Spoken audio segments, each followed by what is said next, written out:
Welcome to Cougars on Cougars. This is our 10th episode. We are happy to be here. We're coming off 2 postseason wins. We were both in the Marriott Center for Wednesday, and then we weren't able to make it Friday, but great atmospheres for both.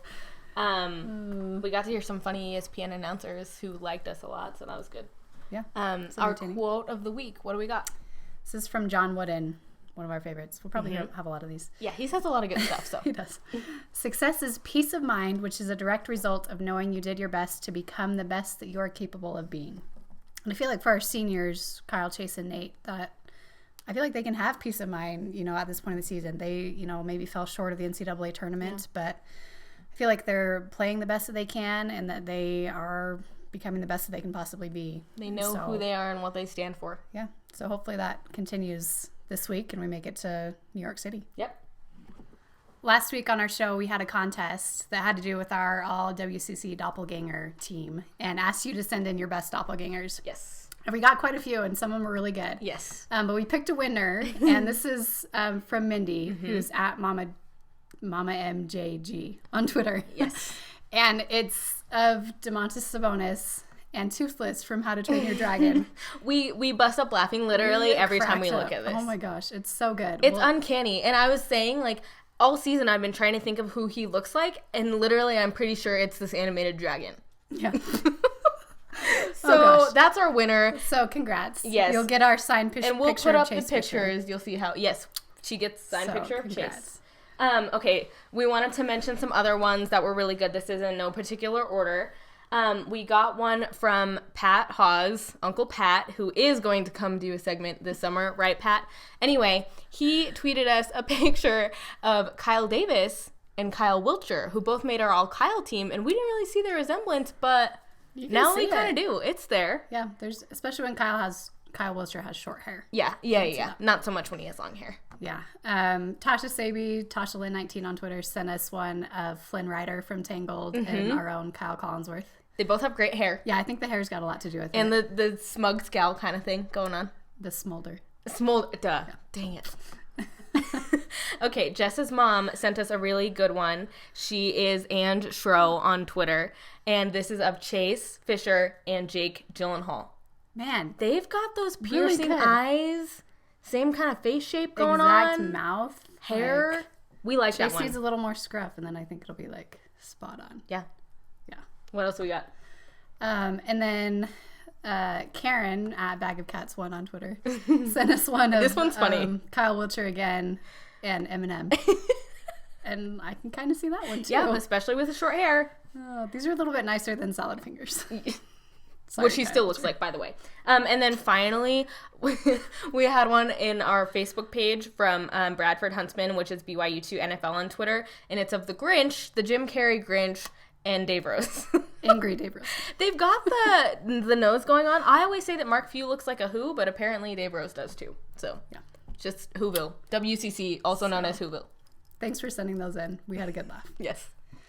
Talk of the town this week, there's a whole lot to cover, so we'll try to do this quick. But one of the most notable accomplishments, I think, was that Chase Fisher, during the UAB game, became the first player to have more than 100 three-pointers in 2 seasons at BYU. Never been done before. Yeah. So he had 103 last season. He's at 109 right now. Could get a few more. So that was pretty impressive. Yes. Also sticking with cool things that happened at those games. This was in the Virginia Tech game. Coach Sataki was at the first game on Wednesday, and they had some fun showing him dancing on the Jumbotron. In the second game against Virginia Tech, he went to the student section for the second half. And I was going to say sat in the student section, but he didn't sit. He was standing the whole game. And so we have this picture of him just engaging with the rock, and he was freaking out. They showed him on ESPN, high-fiving Coach Cahoon and dancing and having a great time. So it was really fun to see him get that into it in his baseball jersey that he was given that day. So he is living the life in BYU sports. Yeah. So the other thing that's been going on, obviously, is March Madness, NCAA tournament, which the only team from the WCC is Gonzaga. Yep. But they are on a roll. They are in the Sweet 16 now. And we're behind them. Yeah. So there were 2 tweets from our guys supporting 3, them. Actually. Nate Austin tweeted. Nick and then Kyle Collinsworth and Nick Emery all tweeted support for the Zags. Some variation of Go Gonzaga. So Kyle said Go Gonzaga. Nate said, he doesn't cheer for him often. And what did Nick say? That he cheers Go for Zags, in the postseason. He cheers for the WCC and whoever's playing Utah, which happened to be the same person in this instance. True. So speaking of that, of Gonzaga playing in the postseason, there was a kind of funny coincidence, and we're not quite sure if it was a coincidence or not. I kind of think it was a coincidence. Jess kind of thinks that they know what's going on, but they said safety first. The game ball that sent the Zags to the Sweet 16 is making its way back to Spokane, and they have the ball buckled in, but that's safety first. Is it a reference to our whole Utah thing? Who's to say? I mean, how could it not be? But, how could it not be? But we do have to thank the Zags for just putting the beat down on Utah for us. Thank you. We appreciate that. We try and steer clear of too much Utah, but there was one more thing we wanted to mention as far as the Zags beating Utah. And that was the sad Michael Jordan crying Ute. It's the best sad crying Jordan one I've seen. Yeah. To date. Okay, so now to our wedding season section of Talk of the Town, which we said was going to be a thing. Every week, we got another Tanner and Alexa engagement, and we got a date from them. We were kind of wondering when their date was going to be, and it says June. So it's another cute picture and June wedding. What else? Who else's engagements? Braden Shaw posted a cute picture of him and his fiance. She's standing on a basketball, which I thought was kind of cute. Yeah, she's short. It's cute. So Braden posted engagements, and then Jacob Hartsock also posted some engagements. Well, he posted one, and then Alexa, who took the engagements, like Tanner's Alexa, Yeah. So that was Alexa, and then Sophie posted one too. So we have a few of those. Yeah. So pretty cool. Wedding season. Okay, now moving on from wedding season, we got a really fun one from Jamal. Okay, so Jamal Williams tweeted out a picture with Ty Detmer's daughters. Yeah, he Instagrammed it. Yeah, and it's cute. He says, a new addition to my circle of sisters. I'm so glad to meet the daughters and family of Mr. Heisman himself. They are all just great and funny, nothing but laughter and kindness. # sisters protector. Oh. Jamal was great. That's all there is to say about that. And then the last thing we wanted to mention was Elijah Bryant, or Brig, as we call him, posted a picture from, it looks like last year. Apparently he knows Steph Curry. Yeah. Steph Curry's birthday is when he tweeted it out. So cool picture of Elijah. I'm sure he probably uses that with the other guys. I would. Ballers no ballers is what I said. Yeah, exactly. Okay, it's time for Coaching from the Couch, and we have a special guest couch coach here with us, Randi Shamo, who is Coach Shamo during this segment. We have 2 wins to dissect, which is our favorite thing. 2 postseason wins. 2 postseason wins, yes. That's cool. So we'll start with UAB, and Randi, we'll start. Coach Shamo, dang it, we'll start with you. What went right? Basically, the first half went right. Everything went right in the first half. True. We were shooting great. We were passing the ball unbelievable. In 17 assists and a half. 17 assists and a half, and our Cougs on Cougs magic number is 18. So we were practically there at halftime. That's a good thing. We ended up with 26. Yeah. So that's really great. What else went right? I think same thing, rebounding in that first half. Mm-hmm. All of our starters were in double digits, with the exception of Corbin. We shot 55% on the night. So over 40% from 3. What do you think, Coach Tyler? I think Chase Fisher had a great game. I think 7 so too. of 16 from 3, finished with 27. Yes. So, but I mean, overall shooting was pretty good. Kyle had 9 assists at the half and ended with his 12th triple-double. Oh, yeah, that was against UAB. Kind of and that's an afterthought. The game was so good. Okay, so obviously more went right, but if we had to pick some things that went wrong, Coach Shamo, what do you think? We blew that lead in the second half. And it's a good thing we had that lead to blow, right? Yes. Really, I think when things were going wrong, we were forcing things. We had a stretch where we turned the ball over too many times, where we weren't rebounding, where we were taking dumb shots. Mm-hmm. We were just forcing things when things were going bad. Give UAB credit. They were playing well, but we were helping them out. Yeah. Yeah, and they had their one player, Robert Brown, who we knew was going to be good. Yeah. But the first half, he was held to 1 point. I think it was 1 point. And then he comes in the second half and leads them on a 23-8 run over 6 minutes. And he ended up with 29 points. Went beast mode in the second half. It was pretty impressive. But I thought what was great was that we didn't get rattled. We didn't, let them get any closer than 4. And we were able to string together a run at the end. I mean, sometimes in those situations, it's easy to just fold. Yeah, and we didn't do that. And I'm sure, especially for Chase and Kyle, who played in that Ole Miss game last year, I'm sure they had some thoughts about that. PTSD. Yeah, and they weren't going to let that we happen. were all having PTSD. It was looking too familiar. Yeah, true. Yes.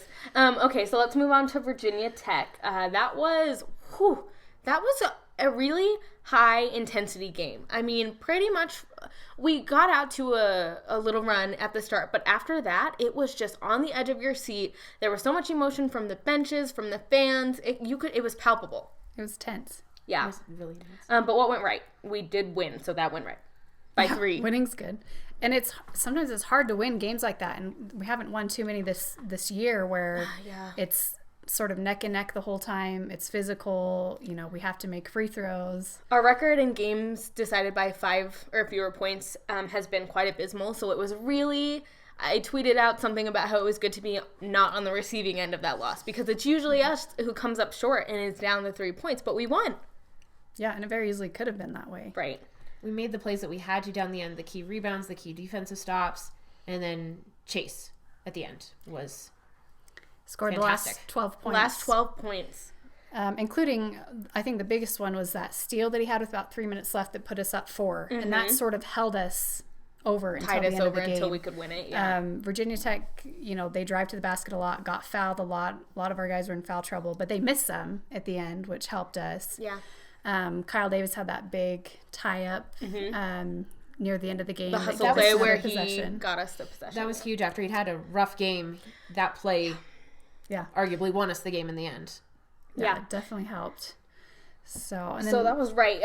What went wrong? My last favorite thing, though, was on the defense. The end of the game, that last minute, okay, they had plenty of chances to score, but we came out in zone. Oh, and we confused them. They had no idea what was going on. Yeah, so they must have had a plan out of this timeout. We are in zone, show them that, and then after the first pass, switch to man. And they were confused, didn't know what to do, ended up traveling and giving us the ball back. You could see how confused it was. It was arguably our best defensive set all season. And I don't know if I remember us doing that all season. I don't think we did. So that was... Hopefully that's good signs of things to come as we're getting this team better at running the defense. So those were all good things. Also, we shot 47% from 3. They shot 21%. Which is expected. Yes. That's not what they do.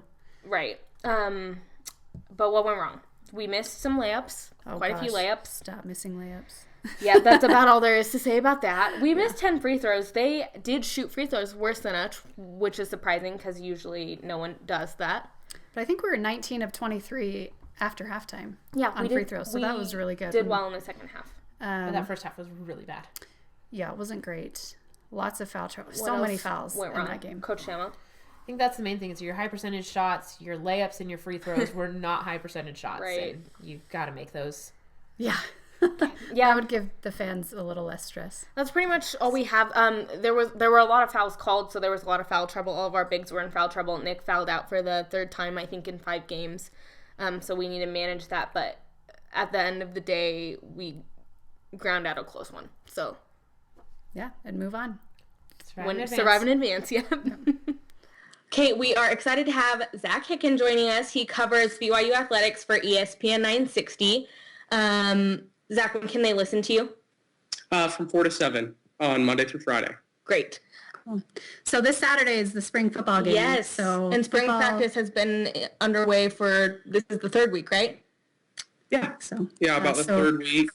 So 2 o'clock, right, at LaVell Stadium on Saturday. It's free, so come on down. We can check out the team a little bit. So, Zach, do you have a few key updates from spring ball for us? I do. So the one thing that has caught my eye immediately was position changes. It's something that's been talked about a lot, and it's something that I'm actually a fan of. I'm going to start off with the defensive, what they're doing with the defense. So they're moving guys up that have speed. So they're moving corners to safety, safety's the linebacker, and linebackers the defensive line. Oof. That's something that I'm a fan of because it's something that TCU has done, and it has been really successful. And it's something that Kalani's done at Utah. Right. I mean, you look at guys, Paul Kruger, he's a guy who's in the NFL right now. He was recruited as a quarterback to Utah. Added some pounds after he came back from his mission and was a great defensive end for their program, won a Sugar Bowl with them. Nate Orchard was recruited. His name was Nate Fakahafua at the time. He was a wide receiver when he was recruited to Utah, and he ended up as a defensive end. Same with Jason Fanai. He was a wide receiver, outside linebacker, went to Utah State, and even played linebacker his first year at Utah, added some weight, added some mass, kept his speed, and moved to the defensive line, and has a great chance to get drafted this year. So it can work. I definitely think so. And with who BYU's moving, I really like the move of Micah Hanneman to safety. Yeah. He's a big fan of it too. Everything that I've heard, he said he feels more comfortable. Good. He sees the field better. Because there were times last year when he didn't look super comfortable in his position. So hopefully this will be a better fit. Yeah, and he's a great athlete. I played football and baseball against Micah growing up, and like I said, he's a great athlete, has a lot of potential, and I think that this is just going to make him more comfortable on the football field, make him more. Right, so that's not bad. Okay, what else do we got? We have Jamal. He is back, and he looks great. He's probably added about 5 to 10 pounds of muscle, and I mean solid muscle. Seriously? Yeah. I mean, he looks like an NFL running back right now, and I know that sounds like hype, but when you guys are there on Saturday, you guys will see it. You'll believe it. He, from what it sounds like, he doesn't need his knee brace right now because his knee is back to 100%. I've seen him wear it a couple times. I haven't seen him wear it a couple of times. It seems like it kind of just depends on the day. And I also think Taysom looks a little more ahead of schedule than I thought. First day of spring practice, I walk in, and sure enough, number 4 is standing there, and he's going through drop steps. Granted, he's not going 100%. Right. But the fact that he can even do anything was very surprising to me because... Yeah. We heard he wasn't going to be participating, so to see him participating... Yeah, and I was really concerned about the injury. I mean, the Liz Frank, I mean, it's something that ended Chad Lewis's career with the Eagles pretty much, and you never know how someone's going to respond after an injury, let alone 3. Yeah. So the fact that Taysom's able to get reps in this offense and kind of be able to go through the plays physically rather than mentally is going to help him a lot. So the hype surrounding Taysom and Jamal may actually pan out this year. I think Jamal for sure. We're going to have to wait to see about Taysom to see when he can actually be 100%, but I think everything's definitely on track. Okay, is there anything else you have for us? Yeah, I'm also really excited about the new offense. I really like what Ty Detmer's done, and I know the players that I've talked to were definitely big fans. They said that before it just felt like all the time that they were running. They, there was never any time to breathe or, even think about anything. Going fast, going hard? Yeah, going too fast, going too hard for Ty Detmer. So Ty said that there's been times where he's called a play, and the guys will go and run the play, and he'll call them over, and he'll tell them the play, and then he'll tell them what they need to work on from that last play, what they need to improve, maybe schemes that they need to, work on, or blocks that they need to pick up, stuff like that. Well, they've already taken off, and they're about ready to snap the ball before he can even tell them what they need to work on. So it's been a lot of coaching, and it's definitely practice has picked up as they've gotten more comfortable with it, but all the players that I've talked to have just said that they feel a lot more comfortable, and they feel like they're going to be able to go through their reads and just do everything that they need to have more successful plays. So I think they're going to be able to execute their plays a lot better and find more success rather than just trying to run guys in the ground. Because we saw last year, sometimes it took a little bit to get the offense going, but once plays, they were wearing down the defenses, and that's when they're making the right play calls and running the right routes and everything because they're not too tired. Well, they're going to be a lot more successful. It does seem like they're just focusing on fundamentals, making sure everybody understands where they need to be and what needs to happen. And it seems like the coaches know they have plenty of time to work on, getting the pro things going. style offense and to teach them basically and it seems like a very new way that they're going to be playing this year. So we're excited to see it. We loved having these updates. Thank you for joining us, Zach. Yeah, thank you. We're excited to see him practice on Saturday. Okay, it's been a few weeks since we've done a Raising Them Right segment, and we have quite a bit of things that were submitted to us. So first, from one of our favorite viewers, at Wendy_B, she recommended this to us. It's a friend of hers, Snoot Hacker, I think, is the Instagram handle. We'll put it up, and they brought their little baby to a basketball game, so we love that. Cute. From Pedro, who's Pedro Don on Twitter, showed a picture of his 8-year-old daughter chose to do her famous person report on Steve Young without any prompting from her dad. No prompting. That's a win. Next is from our friend 5 Pound Trout on Twitter saying Kim. His daughter got accepted to BYU, and he said, shout out to Uku Haley for wearing a BYU shirt to school every day since being accepted. And I think she did that for more than a week. So good for her. Yes. I'm sure she'll be front and center in the Rock next year. Yep. Emily at Emmeline42 on Twitter sent us a picture of the snowman that her nieces and nephew made, and it's a little BYU Cougar snowman. A snowman with a Cougar t-shirt. We like that. And then we have another one, and this was sent to us by the Fisos, and Jesse sent it to us of the Christensen family, who is at Dan, Lisa, Ainge, and what is it? AIGA. Oh, that's okay. And they take their kids to every game. It says 4 kids. Late night game with the kids, They look and young, they haven't missed one, even the 9 p.m. ones. So that's good. And then one more from Wendy that she posted this week. It said that her niece, who's the daughter of 2 Utah fans, passed her a note that said, BYU, Utah is a thumbs down. It says, I think it's got an I love BYU. Utah is a thumbs down. I heart BYU. It's the epitome of with the racism, U right? crossed out. So good job, guys. And keep sending work. us them. You can tag us on Twitter, email them, do hashtag raising them right. We love to see them. We have Randy back for just a minute. Yes. We wanted to preview our game tomorrow night, which actually will be tonight since this uploads on Tuesday. Yes. So what do we got, Randy's Randy? going to preview this for us. What are we looking at in the Blue Jays? All right, the Creighton Blue Jays, offensively, they're not as solid of a team as BYU.